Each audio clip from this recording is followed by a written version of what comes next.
Thanks very much and welcome. We're talking today about a complicated aspect of ADHD that occurs not infrequently.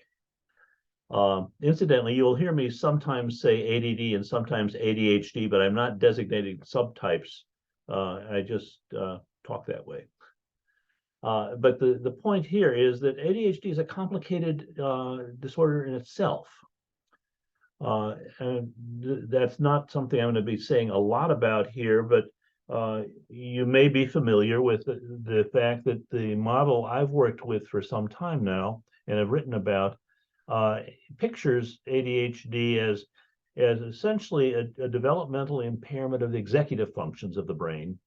And it has within it 6 different clusters, one having to do with getting organized and getting started, another one with focus and shifting focus when you need to, another one regulating alertness and sustaining effort. You'll notice that some of these are not on the DSM criteria for ADHD, but I think that's because the DSM criteria don't adequately describe the phenomenon. Then the 4th cluster has to do with regulating emotion. The 5th has to do with working memory, not remembering things from a long time ago, but remembering what it was you just walked into the room to get while you're scratching your head wondering, now, what the hell did I come in here for? And then finally, regulating action, which can be anything from the problem of somebody who just monopolizes too much of a conversation to the person who is more impulsive than most other people are or would be. So anyhow, what I'm trying to emphasize here is that ADHD itself is pretty complicated, but the other thing is that it is something that is often complicated by other things going on, and that's what the second bullet is on this slide. It's not just that it's possible to have another disorder with ADHD, it's 6 times more likely, if you're looking at adults, in your lifetime to have some other learning or psychiatric disorder compared to people who do not have ADD. And as we look at this, I think it's important that we think about it not just in terms of the individual whom we've identified as a patient, but also their partners, spouses, or dependents, their kids, or other family members, and also keep in mind the role of collaborating clinicians and prescribers, because, for example, for psychologists who are working with patients with ADHD, often medications are quite important in terms of being the most effective treatment we've got for ADHD. And then also, if they've got other medications that besides the ones that might be prescribed specifically for ADHD, then you got to worry about interactions. And of course, that's primarily the concern of the prescriber, hopefully. And then you want to think about this in context in terms of what's it like to have ADHD and some of these complications that we're about to talk about when you're in a classroom, when you're in school, and when you're in a job. And those are some of the things that I would invite you to think about as we go along.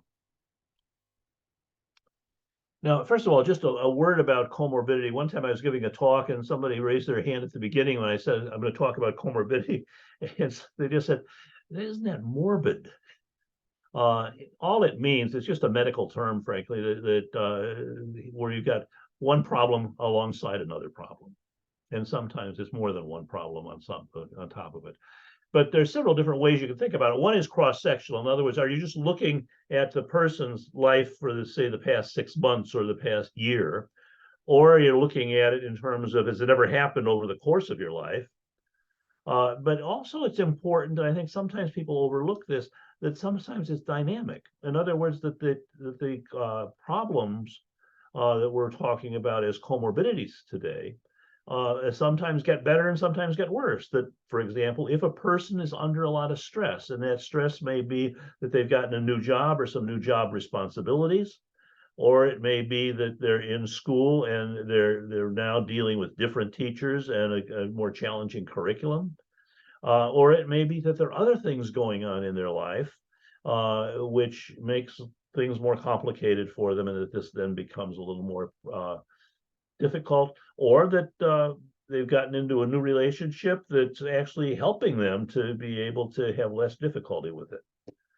And then the other pitch I'd like to make, and this is the fourth item on this slide, is subthreshold. And all I mean by that is that sometimes people have some of the characteristics of another disorder, like say generalized anxiety disorder or a depression, where it may not meet, their problems may not at this moment meet all the diagnostic criteria of the DSM, but nevertheless, those problems are making trouble for them. And so I think it's important to be open to that as well. Now, this is a slide that was developed for the MTA study, which was back many years ago. But the thing I like about it is that it emphasizes the degree to which other problems ride with ADHD, because the big circle here is to represent ADHD, and then they're saying, now this is a study of young kids, by the way.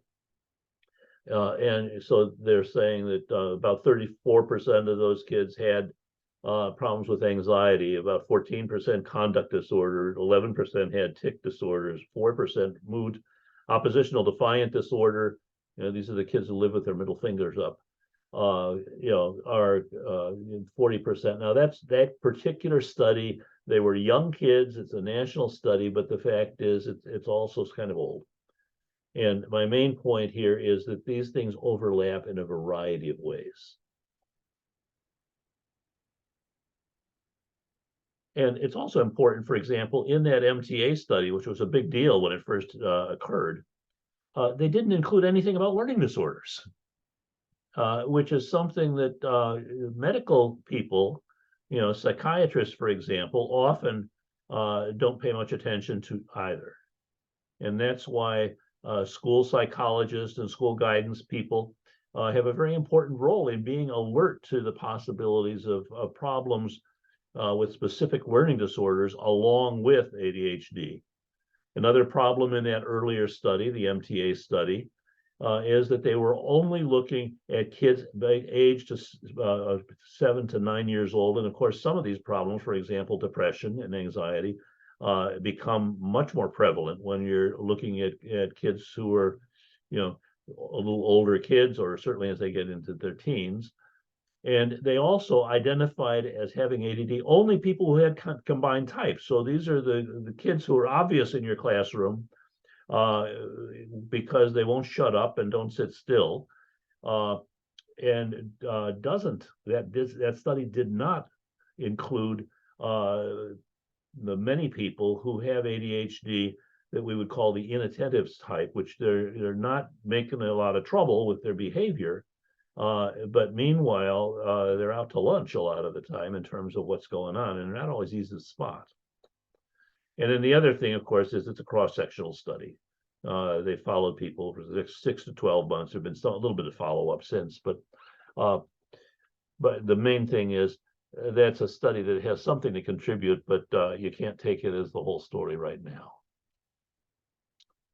Now, a lot of this research is kind of old, but I think the patterns, you may not have the decimal points right, but this is a study that Kathleen Marikangas did with her colleagues, and it was a pretty big study. It included 10,000 kids between the ages of 13 and 18.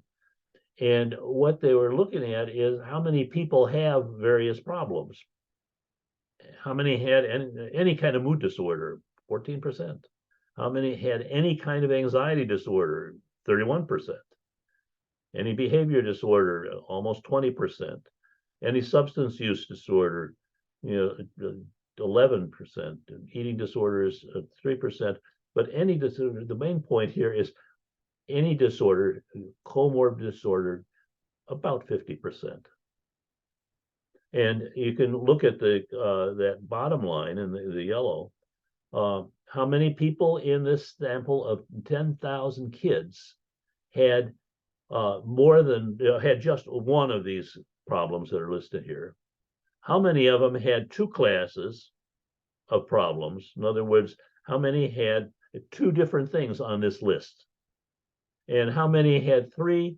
Almost 20%. So when we're looking at somebody with ADD, it's important to keep in mind that many people with ADD, and indeed the majority of people who have ADD, also have something else in the package. And that's something that sometimes is true in these adolescent years that were studied by this particular research. Now, here's the incidence of adults with ADHD. And the question is, okay, well, how many of the adults in the study, and this is another large national study, have also another disorder? And you can, what you see here is the 12-month percentage, and then the lifetime percentage.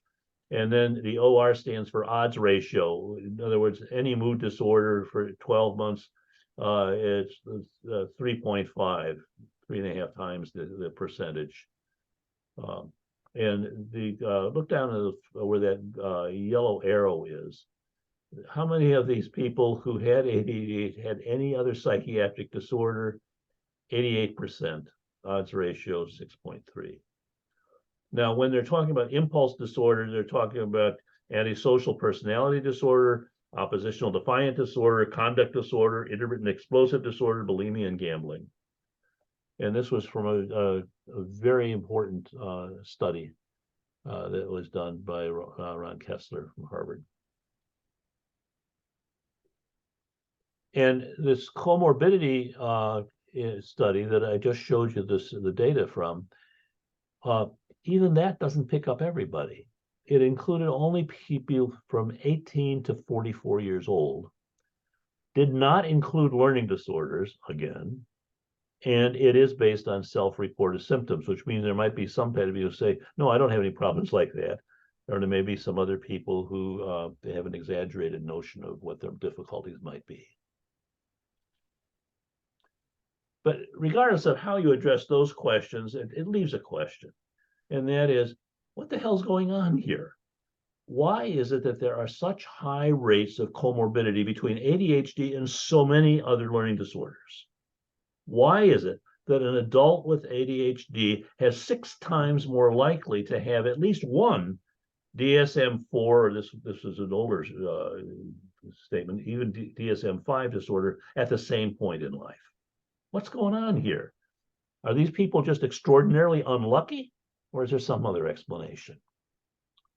And I'm proposing what I'm calling the fruit salad theory of comorbidity, which is simply saying that of all the more than 200 disorders listed in the DSM-5 TR, may be thought of as a discrete entity, like a separate tree producing its own fruit. And then comorbidity might be looked at as just a chance convergence of genetics. This tree happened to be a little closer to that tree, and so that's why we have these two things going together genetically. But the fact is, many times people are thinking about using this fruit salad model and not recognizing the degree of overlap between one disorder and another, or the prevalence, the frequent prevalence of hybrid variants, where you've got a little bit of this and a little bit of that.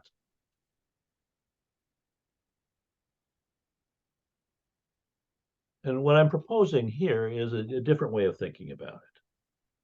That if we think about the model that I've written about and have utilized in the development of my Brown executive function / attention rating scales, is a more broadened notion of ADHD as developmental impairment of executive functions. And that these executive functions cross the boundaries between disorders. They involve not just one brain structure, but many aspects of brain. And they also, sort of slide across the boundary between pathology and normality. So what I'm proposing here, this is what the third bullet is about. I'm proposing that ADHD is not just one disorder among many, like anxiety and depression and so forth, but it really is something that cross-cuts other disorders. and complicates our efforts to understand them and to develop effective ways of treating them. So the alternative theory of comorbidity that I'm proposing is that ADHD really is the developmental impairment of executive functions. Now, you can have executive function impairments in a non-developmental way. If you have a motor vehicle accident, you smash your head against the windshield, depending on where the damage of the tissues of the brain is focused, you may see impairment of executive functions. You may not. But what I'm trying to emphasize is that ADHD is not just one disorder among many. It's more of a foundational disorder that cross-cuts other disorders. And that the bigger point here is if you have ADD, you're at an increased risk of having some of these other possibilities we're talking about. And another way of emphasizing it is comorbidity involves two things: both some level of general executive function impairment, which is what the ADHD is, but then specific impairments in aspects of brain that do information processing, that do regulate arousal and motivation, that do have to do with social and emotional regulations that differ from executive functions in the quality or in the degree of impairment. Benishewski, a European researcher, wrote something that I thought was worth repeating. And he said, you know, many of the deficits that we see in ADHD are shared with other disorders, and that some of the differences between ADHD and other disorders may be quantitative rather than qualitative. For example, somebody with ADD may have, depressive periods, but that it's not so impairing that as you would usually make a separate diagnosis. And the example, this is Eric Mick at Harvard who comment on this. Like if you look at something like irritability, ADHD, yes, you saw that's a 1+ thing that sometimes you see irritability as one of the characteristics of somebody with ADHD, but there are a lot of people with ADD who are not particularly irritable most of the time, no more than most other people. But you also see depression, people who are suffering from depression who are really crabby a lot of the time, more than they used to be before they got depressed, and perhaps increasing in the secondary to the depression. And then it certainly is something that you see in many bipolar patients. So the point here is that feature of irritability is something that can come in small, medium, and large, depending on which particular person we're talking about and at what point in their lives. Now, let's think about anxiety and depression. This slide is trying to talk about both of them. It's trying to compare kids with adults. And I've presented these percentage estimates. They're all estimates based on various studies, and some may be overestimating, some may be underestimated. But the main point here is that this is all about those who already have ADHD. Anybody we might diagnose with ADD. If they're kids, you can see the incidence of that. Some studies are even smaller percentages, about 5%, but then the upper range in terms of the other studies is about 35%. And with adults, we're talking 30 to 47%. So the thing was, when you're looking at a kid who's identified as having ADHD or an adult who has ADHD, keep in mind that the odds are that they're probably going to have some other problems like anxiety or depression. And the anxiety is the most frequent one, but there's also some depressive characteristics, and it may not be immobilizing depression, major depression, but they're likely to have some depressive features. And so what I'm trying to talk about here on the bottom of this slide is that a lot of people with ADHD have more than one of these things, anxiety or depression. And the question then is, what do you do about it? If you have somebody who has an urgent, acute problem, for example, if they're really having a lot of suicidal ideation and are just figuring life doesn't make any sense to me. And, as I drive the car, I keep thinking about the possibility of just driving into a bridge or driving into a tree and getting life over with for myself. Yeah, but if you got somebody like that, or somebody who's had vegetative signs as a result of depression, or who's suffering from panic attacks that are relatively frequent and really scary for them, those problems need to be addressed as acute problems that you probably would want to address before you get messing around with treatment for ADHD, or at least before that becomes a major focus. Because, for example, if you've got stimulant medicines, which are the ones that are FDA approved as the most effective for treatment of ADHD, if you start somebody on stimulants, sometimes that stimulant medication may increase their anxiety or increase their irritability just because their bodies are sensitive to those medicines. But on the other hand, sometimes they help to alleviate anxiety. Sometimes if you start somebody who's very anxious on a stimulant medication, it helps them chill.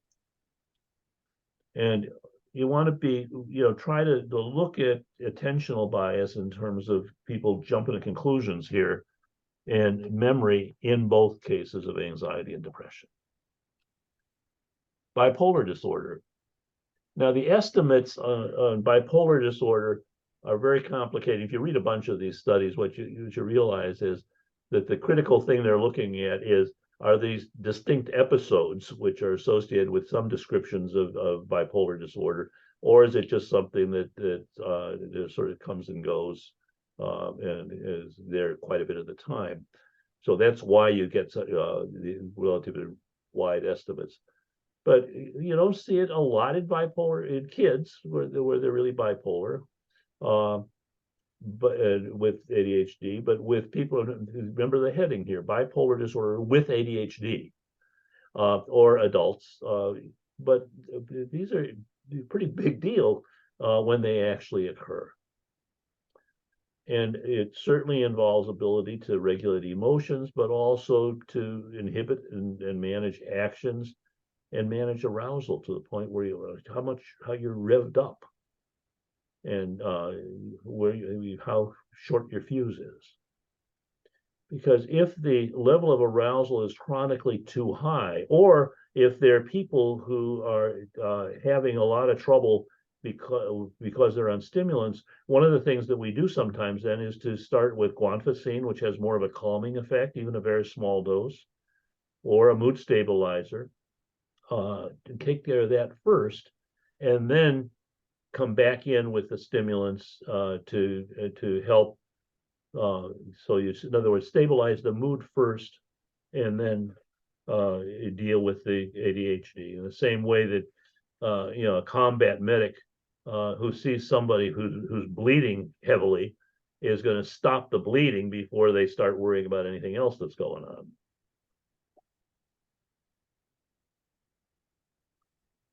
Now, here's an effort to look at, okay, well, how often do you see among people who have ADD bipolar disorder?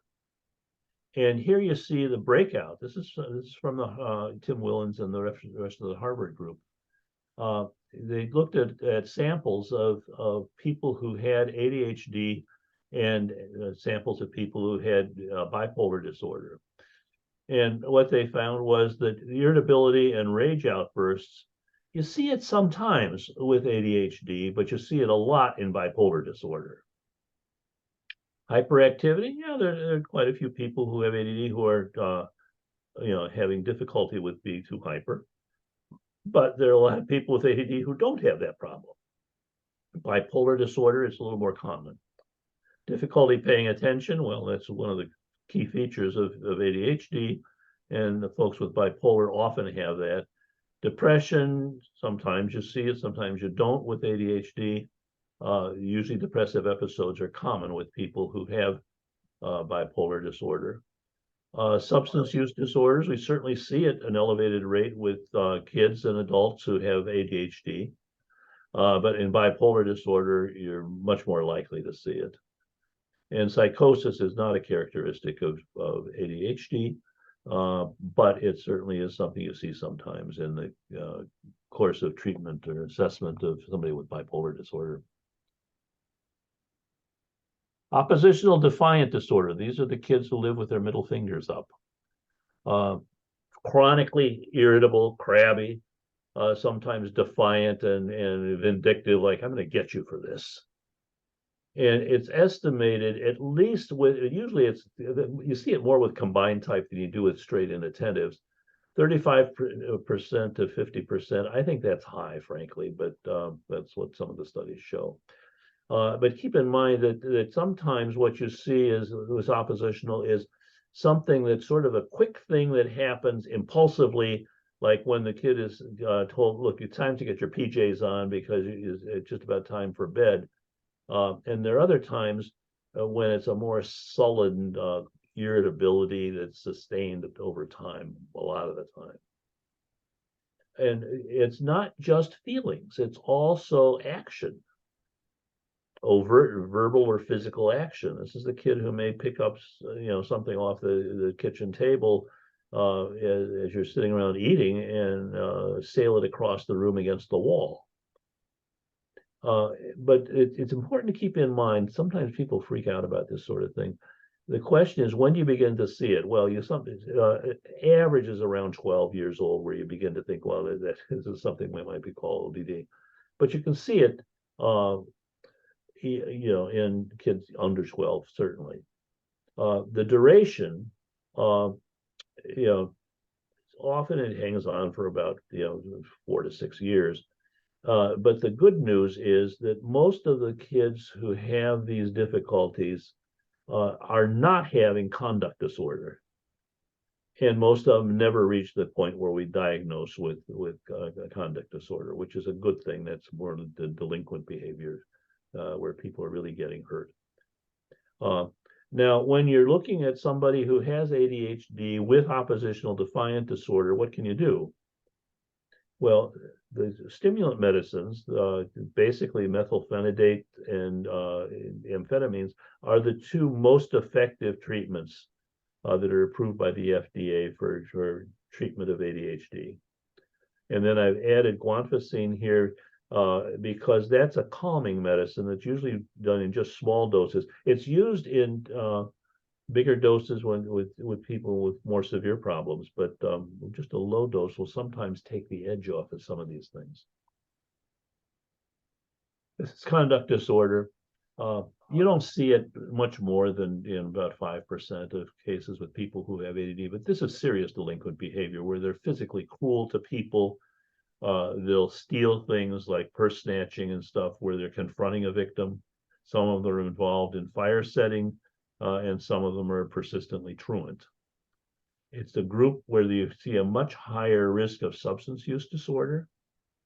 And with these patients, stimulants can be helpful, but you got to be sure that the stimulants are being used by the person for whom they're prescribed and not being peddled in the hallways or study halls. And guanfacine, I mentioned again, as a calming effect, particularly for those who have trouble getting to sleep at night.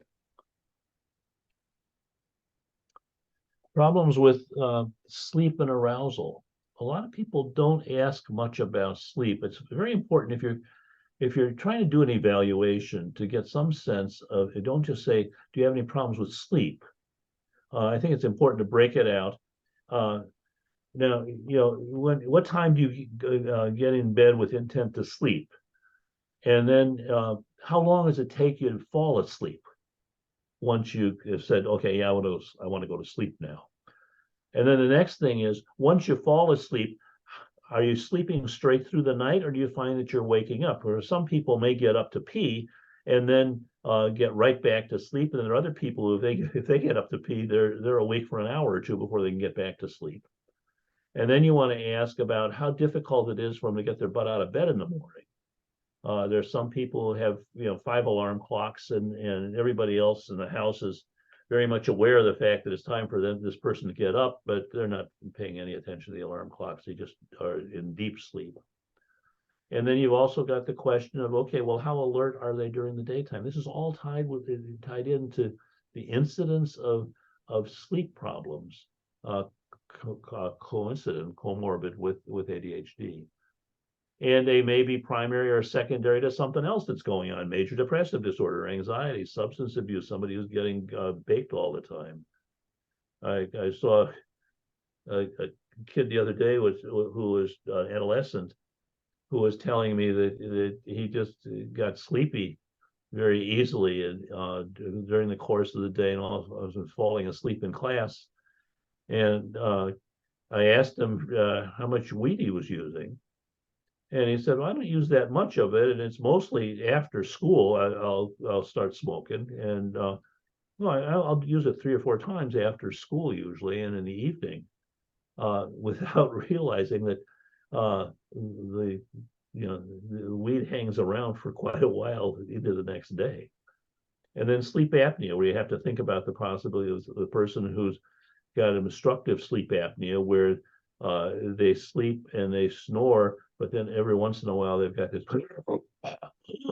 gasping, a kind of interruption of their sleep and their snoring, which is basically just a matter of the back of the tongue, not the tip of the tongue, but the back of the tongue flops over the top of the airway. And so all of a sudden, then the brain, sounds the alarm and says, you need air, you need air. And that's where you get a gasping thing.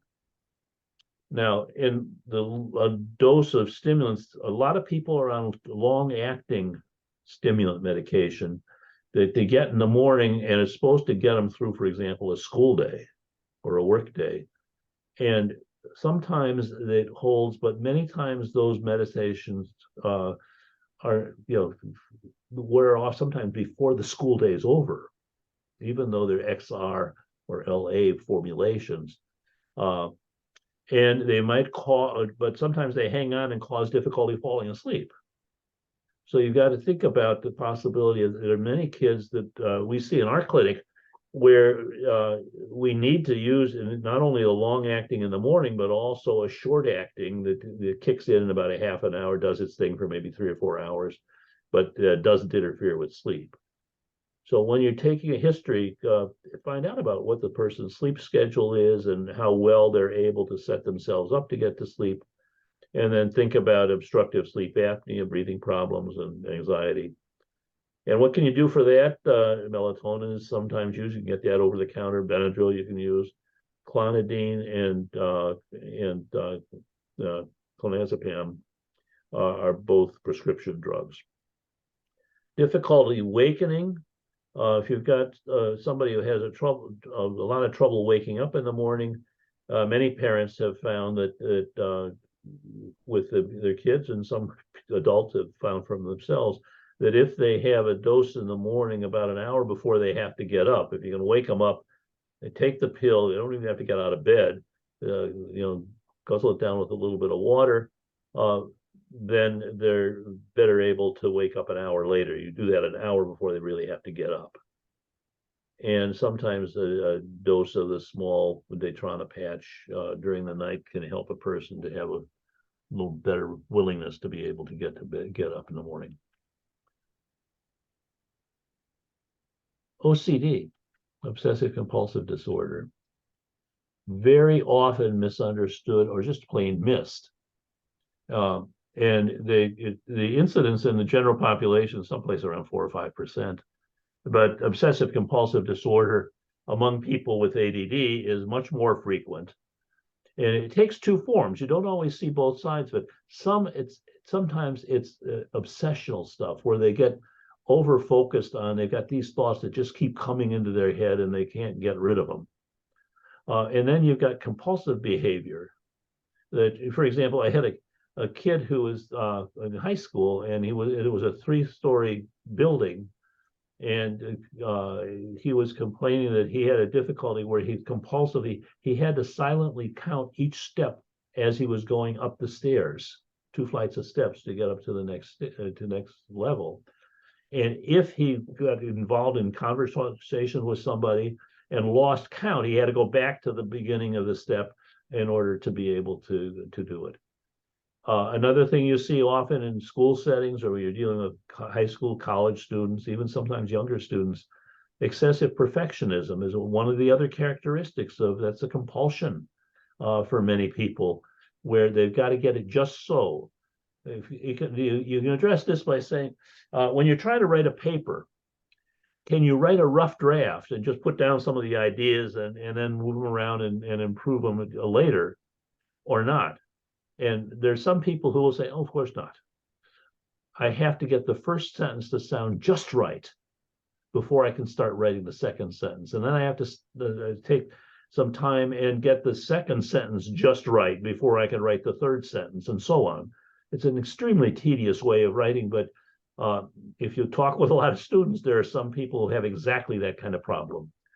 Now, sometimes if you put a stimulant in on medication on top of that, it makes it worse. Other times it's not. But for people with obsessive compulsive disorder, often SSRIs, these are Prozac, Paxil, Zoloft kind of medicines, are usually helpful for OCD, but they don't do a damn thing for ADHD. And so for people who have this kind of thing, they're likely to need both the stimulant medicine for ADHD and also SSRIs to deal with it.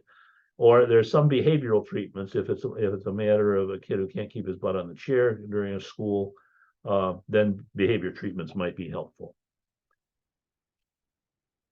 Substance use disorders. This is saying, okay, how many people with ADHD have a problem with substance use disorders? Well, the odds ratio are running, 2 to 2.4 to 2.8. That means double to almost triple incidence of smokers with nicotine, alcohol, weed. I think that number is low. Coke, that's not quite as frequent. But any substance use disorder on this study, they're saying it's range between 2.5 and 3.5 times. The main thing to know about this is that ADHD medicines alone do not help to alleviate substance use disorders. But on the other hand, if they've got ADHD and they're dependent on substance use, then that it may very well be that, yes, I'm jumping down to the bottom of the statements here on this slide. There's a big debate among people who provide medical treatment for people who have substance use disorders, and they want them to be clean, that is, not use the illegal substance for at least 3 months before they'll treat the ADD, which may be a part of what the problem is that the person has in the first place. I think that's kind of stupid, and it really it's important. You don't want to. It doesn't make sense to be giving somebody, stimulants if they're also getting high on coke or totally baked every day. But the idea that they have to be completely free of any other illicit medications for a long time doesn't make much sense. It really interferes. And one other bonus thing, which is the second of the 4 items here at the bottom, is that if you've got some, sometimes parents say, oh, I don't want my kid to be on medicine for ADHD because that's stimulants. They are controlled drugs the same way pain medicines are, but they don't present a great risk for substance use disorder unless the person's getting way more than that would be reasonably prescribed. And in fact, there is evidence that if somebody has ADHD and you treat them with appropriate medication, that reduce the risk of their getting involved in substance use disorder. And then this last statement, abstinence versus harm reduction. Abstinence is the sort of hard-headed notion that if you're dealing with somebody with substance use disorder, they've got to be clean for a long time before you can help them. Harm reduction is saying, work with the person to try to help them to reduce the amount that they're using gradually so that they'll be in a better position to be able to get over it. Harm reduction has a much better chances of working than abstinence. Rehab versus outpatient, relapse prevention, those are all complicated things we're not going to get into right now. How about autism spectrum? About 20% of the people who have ADHD have some, at least traits of autism spectrum disorder. I think that actually I wrote a book just published a few years ago on the treatment of ADHD in people who were diagnosed with Asperger's syndrome. They'd taken the diagnosis of Asperger's syndrome out of the DSM, which I think was stupid, because and just said, okay, this is just part of the autism spectrum. I think the people with Asperger's, where you've got average or above average smarts, and just difficulties with understanding emotions, the needs of those people and the strengths of those people are very different from what you see in the much of the rest of the autism spectrum. I think they made a mistake in doing that. But in any case, if somebody is seen as being diagnosed with autism spectrum disorder, it's important to consider the possibility that they might have ADHD, because a good 20% of them, and I'd say that's probably an underestimate in some cases, have ADHD as well as the autism spectrum. What you're looking for is significant social impairment. They don't have much ability to sort of tell where other people are coming from, nonverbal communication, they may be able to read people's facial expressions, so forth. Getting caught up with all absorbing interest in very limited stuff, can't share much interest in anything else. But there's a whole spectrum of symptom severity and cognitive abilities in those people who have on the autism spectrum. And they definitely need school supports and some help with social skills instruction. Stimulants to treat ADHD symptoms, that's something that can be very helpful, but my comment here, titrate cautiously, it means go slow. And these patients on the autism spectrum very often have very sensitive body chemistry. And in our clinic, we've got an abbreviation we use when we're doing an assessment, SBC. And it's saying sensitive body chemistry, which usually means if you give them the usual starting dose, it's going to be too damn much. Take it cautiously. And you can also use Strattera, which is not the most effective treatment for ADHD for most people, but it's at least a non-stimulant. And then often you can use an SSRI, Prozac, Paxil, Zoloft stuff for OCD or for anxiety with this population. So, and there are a lot of people who worry a lot about, well, is this person suffering from anxiety or from depression? And the fact is, you got to look at it. Well, how does the patient see it? How do their family members, their parents, how do their teachers see it? But keep in mind that it's not always having to pick one diagnosis, because there are many people where they've got several different diagnoses that really, and it's said an either or, it might be worthwhile to look at both and then think about the priorities in that context. So just to wrap up, expect in at least half of the people you see, children and adults with ADHD, expected to see complications. Those are the things I'm calling comorbidities, in at least half the cases. The complicating factors often interact. One thing makes problems for the other. Family stress is contributory sometimes. There are things going on in some families, as most of you who are dealing with kids and families know, that kids are having more difficulties because the parents are having a lot of trouble themselves, or it could be or it may just be reactive to it. And keep in mind that individuals' problems may mask other problems, what might be making a lot more trouble in the family. Setting of where they are may make a big difference, plus or minus. You know, for example, in school settings, there are some kids who will behave very well and work well with some teachers and not with others. Monitor medications carefully, and don't be afraid to ask the prescribers or the parents, if you're working, say, in a school setting, about whether the medicine is really doing the job here or if it's making trouble. Pay attention to the strengths of the patients you're working with, not just to their problems. and realize that improvement is often slow and mixed when you're dealing with some of these complicated things. So I just would like to close with this notion of the difference between realistic and unrealistic hope. You know, there's some people who are extremely hopeful and they say, oh, you're going to be able to get right through this. And they ignore the reality of what it takes to meet the challenges and suggest you can do it if only you want to, as though wanting is going to be able to do it. That's not always possible. Realistic hope recognizes the realistic requirements and utilizes resources to select realistic goals and to support the efforts that the people need to make, both the patients and their families, to meet the challenges in the short term and in the longer term. Here you can see the books I've published that deal with various aspects of the ADHD and the comorbidities. They're all available on Amazon, and you know, it might be worthwhile for you to think about some of them. So let me stop at this point and ask, do we have any questions, Ben? Well, hello. Thank you, Dr. Brown, for taking the time to present with us. Yes, we do have quite a few questions. I will apologize to some of the people.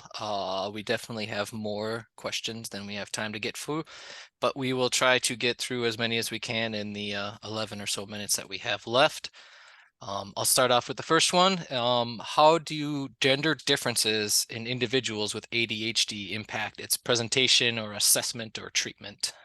The main way that the gender differences impact assessment is that if you're dealing with kids, the kids who are hyperactive are going to get picked up a lot quicker than the kids who are not. And so it's usually the boys. Not all, you know, there's some girls who can be pretty wild and hyper, but it's usually the gender differences are often tied to the degree of impairment associated with hyperactivity. The treatments are pretty much the same whether you're talking about males or females. Appreciate it. This person asked if you could address or have any experience with any seizure disorder comorbidity with ADHD. There are usually grand mal seizures are pretty obvious to anybody if you've ever seen one where people are thrashing about.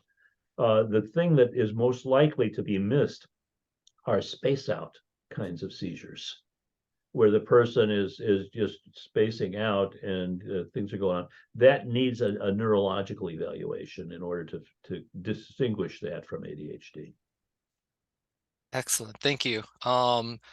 Do you have any sense or how these comorbidity numbers have sort of changed or evolved over the last 25 years in your experience?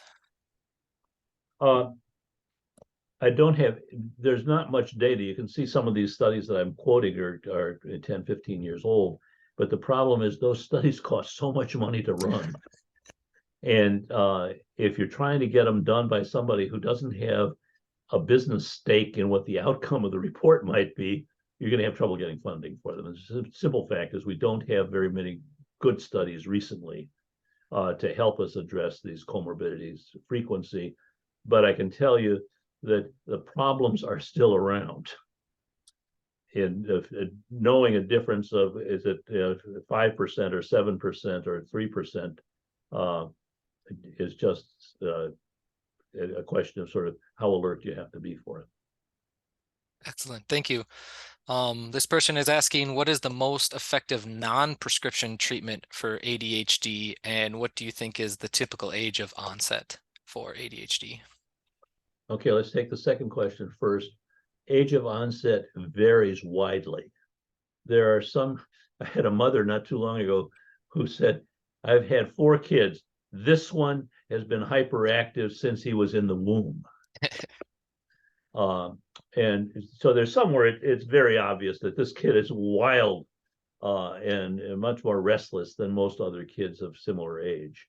But it doesn't always appear in hyperactivity. This was written about originally in 1902, but it was about hyperactive kids who couldn't sit still, wouldn't shut up, and were driving everybody nuts. But over the years, we've learned that it's not just little boys, it's also little girls. And it's not just little kids, many kids you don't, particularly the bright kids, which is especially interest of mine, who have ADD, you don't often see it until they get to middle school, where they've got to deal with multiple teachers and a more demanding work, and the parents are less able to help them. Sometimes it shows up in high school. I get a lot of patients who, if they move away from home and go to college, begin to have trouble in the university classes because the work is harder, and also because their parents had been shepherding through school up until that point, and now they don't have their parents to do it. I've seen it. There's some people who don't have symptoms of ADD that are notable until later. I have a lot of parents, for example, who will bring their kids in, and I'm reading the list of the checklist off of do you have this, do you have this, do you have this kind of thing, 0, 1, 2, or 3, and then the kid's sitting there after I finished with this, and the mother said, I'm listening to all of these things, and some of these things I have just as much as he. Now, sometimes it's because they had that as a kid, because out of every 4 people diagnosed with ADD, one of them has a mom or dad who's got it, whether they know it or not. And the other 3, if they don't have a parent who has it, usually has a grandparent or an uncle or an aunt or a cousin or brother, sister. However, another thing that I learned about this in clinical practice was that I found a lot of the women who were mothers of these kids who were asking these questions were saying, I never had any of this stuff earlier. And finally, it occurred to me that what did they have in common? They were all at about the period when in their life when they were experiencing menopause. And the fact is, estrogen is one of the primary modulators for release of dopamine in the female brain. And so I've published 3 papers now on with one of my colleagues talking about the midlife onset of ADHD symptoms in women during the perimenopausal period. So sometimes it's late, sometimes it's early. Often it can be any place. Wow, that's a lot of extra insight you provided. I appreciate that. The other half of that is, do you have any, what would you recommend as a most effective non-prescription type of treatment for ADHD in that? Well, I think the biggest thing that you can do to help the person and their families and their teachers is to be sure they understand what they're dealing with. Because the biggest problem, especially if you're dealing with somebody who's pretty smart, is if you've got somebody who's pretty smart, there's what I've written about as the central mystery of ADD is that every patient I have ever seen who has ADD has a few things that they can do where they have no trouble being able to focus. I think, for example, of a goalie, a kid that is the goalie for his school's ice hockey team. Parents brought him in to see me, and they said that he had a lot of trouble being able to focus. I did evaluation. He clearly had ADHD. But when he was in the net playing hockey as the goalie, he missed nothing because he had a high interest in that activity at that time. Everybody I've ever seen who has ADD, if you ask the right questions to inquire about this sort of thing, has a few activities where they have no difficulty exercising those same executive functions, which are so impaired in them in almost everything else they do. And so it's important to keep in mind that people with ADD are going to have a few activities where they can pay attention very well, either because it scares them to not do well in that situation, or it's something that the other things are just things that are very interesting to them. Like this hockey player loved to play hockey, and many people can follow their interests that way. But at the same time, the problem with that is that if you're good at focusing in certain kinds of things, often people say, well, if you can do it here, why can't you do it there? As though somehow you can't have those differences from one activity to another. People do. Thank you. This person asked, does the severity of ADHD symptoms affect the likelihood of having a comorbid disorder? Not necessarily. Okay. There are some people who don't have huge trouble with ADD, but they are also chronically depressed. Or they don't have any manifest symptoms of ADHD, but they're smoking a lot of weed. Excellent. Thank you. This person asked, there was a time that it was felt that ADHD was overdiagnosed. Do you have any opinions on that? And are rates of ADHD more of an issue as it's an easy place to start when you're unsure or unwilling to diagnose the child with something more severe like a mood disorder or something along those lines? Well, I don't think we have an increasing rate of ADHD. If anything, what I find is that a lot of physicians, even psychiatrists, have had very little training for recognizing ADHD and for treating it in medical school or in their residency. Now, some of them pick up and they're very good with it, but there are a lot of them who are clueless about ADHD. And so it's very important to be sure that the person being evaluated is being evaluated by somebody who knows what this looks like, the variety of ways. This is not cookie cutter stuff. Even though I've described 6 clusters of symptoms of ADHD, the patients I see vary in terms of how much each one of those 6 symptoms is salient in their day-to-day functioning. Excellent. And we probably have time for about one more, it looks like. Let's see what one we're gonna go with. This person says they have heard other researchers, excuse me, say they think ADHD must be present for there to be an accurate diagnosis of ODD. Do you have any thoughts on that? I think it often shows up together, but I don't think that I would stipulate that you have to have ADD in order to have ODD. Perfect. Oh, well, we could sneak one more in. On the slide about anxiety and depression, it notes to watch out for attentional bias. Are you referring to the clinician's bias or like a patient or student's bias when you refer to that? Yeah, I think it was probably a confusing reference. What I was thinking about is that sometimes people are biased in the direction of wanting to find anxiety or wanting to find depression because they're more familiar with these things. Perfect. And it's important, I think, to be able to consider that it's very easy to have both.